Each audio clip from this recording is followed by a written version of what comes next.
जमाना उड़ान देखती है, परों को खोल जमाना उड़ान देखती है, जमीन पर बैठकर क्या आसमान देखता है। जय हिंद मेरे शेर एवं शेरनियों, आज के इस क्लास में हम लोग जानेंगे वर्ण के बारे में। देखिए सबसे पहले क्या है तो टॉपिक कहता है वर्ण किसे कहते हैं। कोई भी प्रश्न पूछता है क्या वर्ण किसे कहते हैं या फिर वर्ण क्या है ना, तो वर्ण कितने प्रकार के होते हैं, उस सब चीज़ को हम आज के इस क्लास में जो ना पूरा का पूरा कंप्लीट करने वाले। चलिए सबसे पहले यहाँ पर क्या है तो वर्ण कहना आप लोगों को क्या सीबीएसई वाला जितना होगा ना, ये सब जितना हम लिख दें ना इसी एकदम बोलेगा वर्ण उस मूलध्वनि को कहते हैं जिसका खंड या टुकड़ा नहीं किया जा सकता, इसे बोलेगा क्या तो सीबीएसई वाला बोलेगा। ठीक है, और जो देखिए आपको हम सीबीएसई के लिए और बीएसई के लिए सब के लिए हम बता रहे हैं। ठीक है, देखिए वर्ण क्या है तो वर्ण उस मूलध्वनि को कहते हैं जिसका खंड या टुकड़ा नहीं किया जा सकता, अर्थात वर्ण उस माई के लाल को कहते हैं जिसको हम लोग तोड़ ताड़ नहीं सकते हैं, अर्थात खंड या टुकड़ा नहीं कर सकते हैं। ठीक है, वह माई के लाल कौन कौन है तनी देख लीजिए, कौन कौन है। वह है जैसे देखिए आप लोग अ है, आ है, क है, च है, म है और य है। ठीक है, ये सारे ऐसे शब्द या फिर अक्षर या फिर वर्ण है जिसको हम लोग क्या नहीं कर सकते हैं तो तोड़ ताड़ नहीं कर सकते हैं, अर्थात खंड या टुकड़ा नहीं कर सकते हैं। किसको किसको तो अ को, आ को, क को, च को और म को और य को। ठीक है, ये सभी क्या है तो इसको हम तोड़ ताड़ नहीं सकते। कोई आपसे प्रश्न पूछेगा वर्ण किसे कहते हैं, क्या कहना आप लोग को, वर्ण उस मूलध्वनि को कहते हैं इसका देखिए सीबीएसई वाला देगा तो उसको ये बोलिएगा वर्ण उस मूलध्वनि को कहते हैं जिसे खंड या टुकड़ा नहीं कर सकते। एकदम उसको बोलिएगा तो उसको लगेगा हाँ बहुत अच्छा बोल रहे एकदम। वो कहते हैं ऐसे बोलिएगा वर्ण उस माई के लाल को कहते हैं जिसको तोड़ नहीं सकते, अरे भैया क्या बोल रहा है। ठीक है, ओ माई गॉड एकदम अजीब अजीब टाइप की बोलेगा ओ माई गॉड, अजीब अजीब क्या के नौटंकी कर लेता समस्या था। ठीक है, अपना हे भगवान क्या हो गई लो ना, समझ गया आप लोग। वर्ण किसे कहते हैं तो वर्ण क्या है, वर्ण उस मूलध्वनि को कहते हैं जिसका खंड या टुकड़ा नहीं किया जा सकता। बताइए क्या वर्ण को हम लोग तोड़ सकते हैं, कभी नहीं तोड़ सकते। ठीक है, जैसे कौन कौन आ जाएगा तो अ आ जाएगा, आ जाएगा, क आ जाएगा, च आ जाएगा, म आ जाएगा और य आ जाएगा, ये सब क्या है तो वर्ण के अंतर्गत आते हैं। कोई दिक्कत नहीं आप लोग को। अब देखिए आपके एग्जाम में एक प्रश्न क्या पूछा जाता है तो वर्ण का हम बतेबे करेंगे प्रकार, भेद बतेबे करेंगे। उससे पहले आपके एग्जाम में पूछता है एक प्रमुख प्रश्न, वह कहता है कि वर्णमाला किसे कहते हैं। ठीक है, आपके एग्जाम में पूछा जाता है प्रश्न कि वर्णमाला किसे कहते हैं। एकदम सिंपल सा अर्थ में वर्ण मतलब क्या होता है, वर्ण मतलब हुआ कि अक्षर ना, और माला मतलब क्या होता है तो एक जगह समूह करना, अर्थात आप लोग जब सोना का एक जगह करके गुथिएगा तो उसमें क्या कहेंगे स्वर्ण माला कहेंगे। चांदी को एक जगह करके गुथिएगा तो उसमें क्या कहेंगे चांदी माला कहेंगे। फूल को यदि गुथिएगा तो फूल माला। ठीक है, उसी प्रकार से यहाँ पर किसको गुथ दिया गया है तो वर्ण को, जितने भी वर्ण है ना उस सबको क्या कर दिया गया तो गुथ दिया गया है, अर्थात एक जगह कर दिया गया है, जिसको हम लोग क्या कहेंगे तो वर्णमाला। कोई आपसे पूछेगा कि वर्णमाला किसे कहते, सीधा ऐसे कहना वर्णों के समूह को वर्णमाला कहते हैं। ठीक है, अर्थात वर्ण जो जितना बिखरा हुआ ना वर्ण सबको एक जगह ला करके क्या कर देंगे तो माला बना देंगे, उसे हम लोग क्या कहेंगे वर्णमाला कहेंगे। कोई दिक्कत नहीं, आपसे प्रश्न पूछेगा वर्णमाला क्या कहना आप लोग को, वर्णों के समूह को वर्णमाला कहते हैं। कोई दिक्कत नहीं आप लोग को होने वाला। ठीक है, देखिए अब सिर्फ एकदम कहता है ना देखिए आपका यह अभी उम्र ऐसा है ना, यदि आप जो ना अभी सिर झुकाकर पढ़ लिए याद रखिएगा जिला में सबसे ऊंचा सर आप ही का होगा। ठीक है, इसलिए कोई झुक कर एकदम कोई कम करता है कोई करता है तो ये मत समझिएगा, याद रखिएगा जो झुक सकता है ना दूसरा को झुका भी सकता है। ठीक है, इसलिए ध्यान देना आप लोग। ठीक है, कभी कभी ऐसा मुसीबत आ जाएगा ना आप लोगों के पास कि वहाँ पर थोड़ा आप जो ना थोड़ा झुक जाएगा। ठीक है, कुछ देर में, लेकिन जवाब देना है लेकिन थोड़ा सब्र करके उसके बाद जवाब देना। ठीक है, कोई दिक्कत नहीं, तुरंत नहीं बल्कि थोड़ा सब्र करके देना। ठीक है, समझ गए आप लोग क्या है वर्णमाला। तो वर्णों के समूह को हम लोग क्या करते हैं तो वर्णों के समूह को वर्णमाला करते हैं। अब हम लोग देखते हैं कि आखिरकार ये वर्ण के भेद कितने हैं। देखिए आपको मालूम होगा कि वर्ण के कुल कितने भेद होते हैं। तो वर्ण के प्रमुख रूप से कितने भेद हैं? तो वर्ण के दो भेद हैं। कितने भेद हैं? दो भेद हैं। सबसे पहला क्या है? सबसे पहला है स्वर वर्ण। स्वर वर्ण सबसे पहला स्वर वर्ण। और दूसरा कौन सा है? आपको मालूम होगा दूसरा है व्यंजन वर्ण। व्यंजन वर्ण कोई दिक्कत नहीं ना। पहला क्या है? तो स्वर वर्ण और दूसरा क्या है? व्यंजन वर्ण। आपसे एग्जाम में क्या पूछेगा? प्रश्न पूछेगा कि स्वर वर्ण किसे कहते हैं, ठीक है, व्यंजन वर्ण किसे कहते हैं। क्या करना आप लोग होता है? तो स्वर वर्ण किसे कहते हैं आप लोग को मालूम होना चाहिए। ऐसा वर्ण जो किसी और का सहायता नहीं लेगा, अकेले सबको थपचेगा, उसे हम कहते हैं क्या? तो स्वर वर्ण।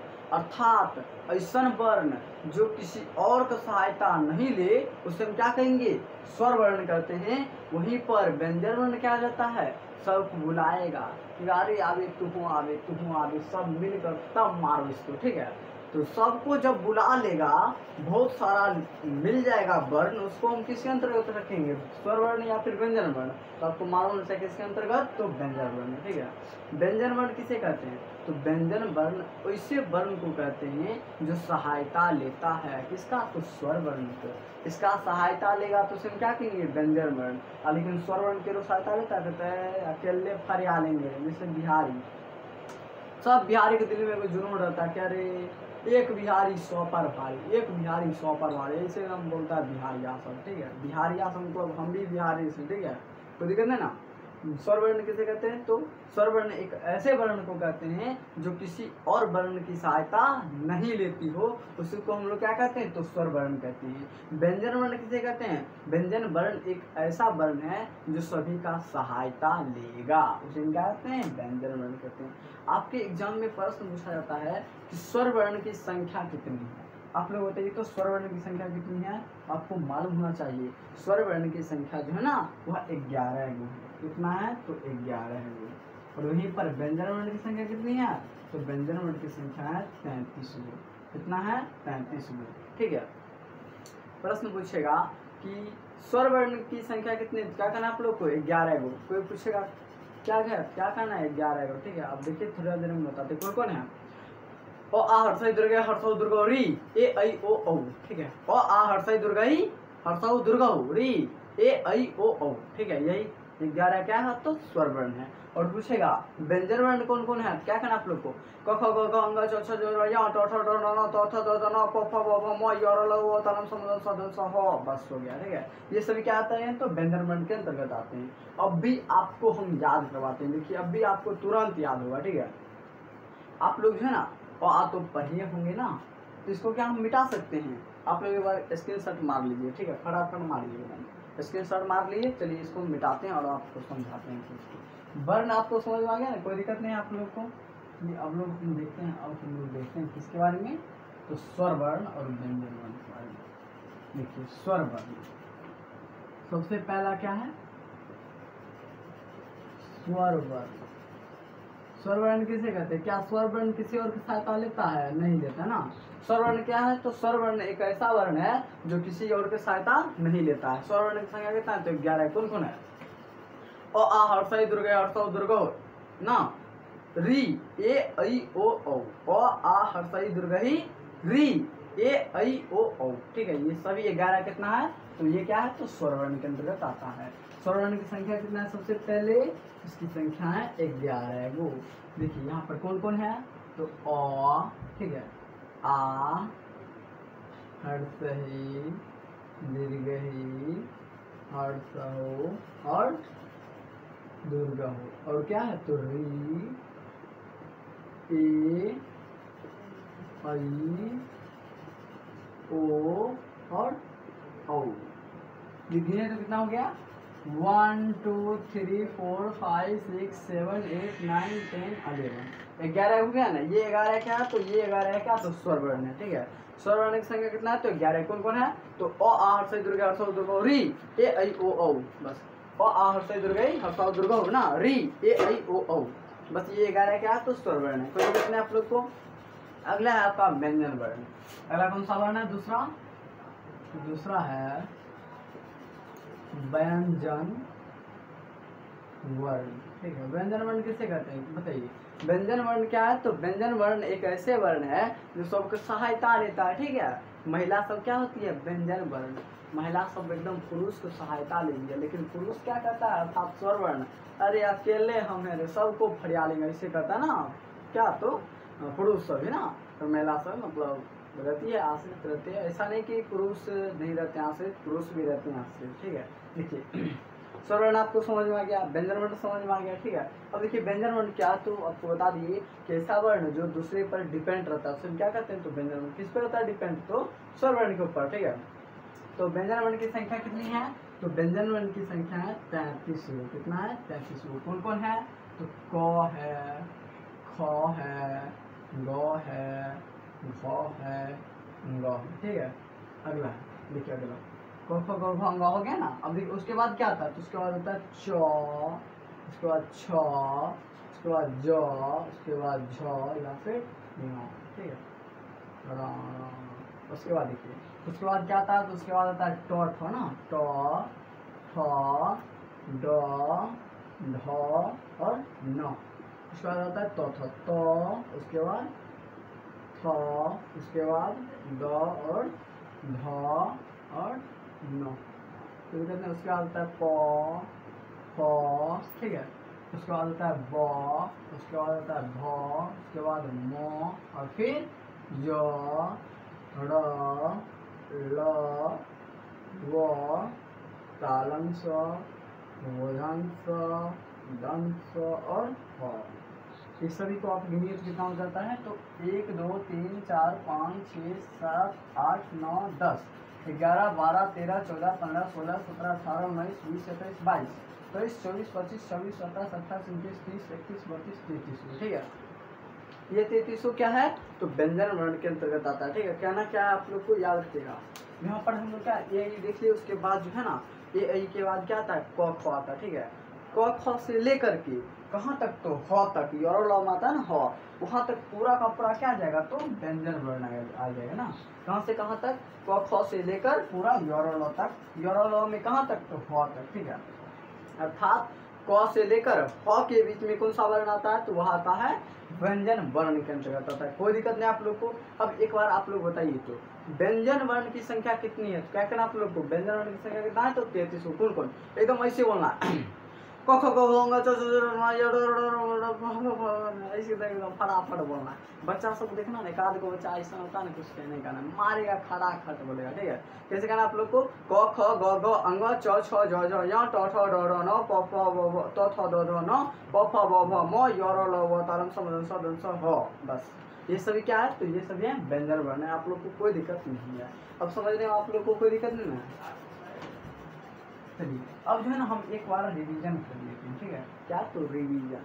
सबसे पहले हम लोग क्या पढ़े, तो सबसे पहले पढ़े वर्ण के बारे में। कोई पूछेगा वर्ण किसे कहते हैं, क्या करना आप लोग को, वर्ण उस मूल ध्वनि को कहते हैं जिसका खंड या टुकड़ा नहीं किया जा सकते हैं। अब बताइए वर्ण के कुल कितने भेद हैं, अर्थात वर्ण के कुल कितने बेटे हैं, तो वर्ण के कितने बेटे हैं, तो वर्ण के 2 बेटे हैं। कौन कौन, सबसे पहला है स्वर वर्ण और दूसरा है क्या, तो व्यंजन वर्ण। स्वर वर्ण किसे कहते हैं, स्वर वर्ण एक ऐसे वर्ण को कहते हैं जो किसी और का सहायता नहीं लेता है बल्कि स्वयं को ही सब कुछ मानता है, उसे क्या कहते हैं, स्वर वर्ण कहते हैं। और दूसरा कौन सा वर्ण है, दूसरा है व्यंजन वर्ण। व्यंजन वर्ण किसे कहते हैं, तो ऐसा वर्ण जो सबको सहायता देता है उसे हम क्या कहते हैं, व्यंजन वर्ण कहते हैं, ठीक है। 2 देख लिया प्रकार। अब देखिए मतलब स्वर वर्ण की संख्या कितनी है, तो स्वर वर्ण की संख्या कितना है, तो स्वर वर्ण की संख्या 11 गो और व्यंजन वर्ण की संख्या कितनी है, तो 33 गो। बताइए स्वर वर्ण की संख्या कौन कौन सी है, तो अ आ हर्षई दीर्घई हर्षौ दीर्घौ री ए ऐ ओ औ, ठीक है। ये 11 क्या है, तो ये 11 है स्वर वर्ण। और अगला है व्यंजन वर्ण। व्यंजन वर्ण कौन कौन से हैं, क ख ग घ अंग च छ ज झ य ट ठ ड ढ न त थ द ध न प फ ब भ म य र ल व तालम सम दंस दंस ह। ये सब क्या है, तो ये है व्यंजन वर्ण। आप लोग को कोई दिक्कत नहीं आया होगा। और इसमें एक चीज और देखे थे, इसका नाम था क्या, तो वर्णमाला। कोई पूछेगा वर्णमाला किसे कहते हैं, क्या करना आप लोग को, वर्णों के समूह को वर्णमाला कहते हैं।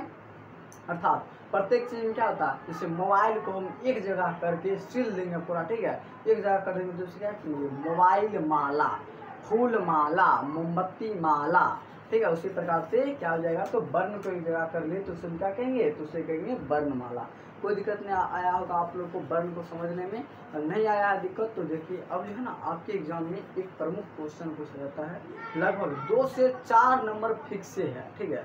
2 से 4 नंबर तक में पूछा जाता है प्रश्न, उसके ऊपर जिसको हम लोग कहते हैं ना उच्चारण स्थान, उसके ऊपर जो है ना हम कल के क्लास में लाएंगे। आप सभी बच्चे उसको जरूर देखिएगा और जो है ना उसको देख करके एकदम अच्छा तरीका से सीखना प्रारंभ कीजिएगा। आप लोग को मैं एक चीज़ कहना चाहता हूँ, आप लोग जो पढ़ रहे हैं व्याकरण का हम क्लास स्टार्ट किए हैं, आप लोग एक 10 रुपये वाला, मात्र 10 रुपये वाला एक कॉपी खरीदिएगा तो उसमें पूरा का पूरा नोट्स बनाते चलिएगा, ठीक है, ताकि कोई दिक्कत आने वाला नहीं है। यदि ऐसे तो आप 10-20 मिनट का वीडियो होता है उसको फिर रिपीट करके देख सकते हैं, कोई दिक्कत नहीं आप लोग को। चलिए जय हिंद, आज तक बस यहीं तक समाप्त करते क्लास को।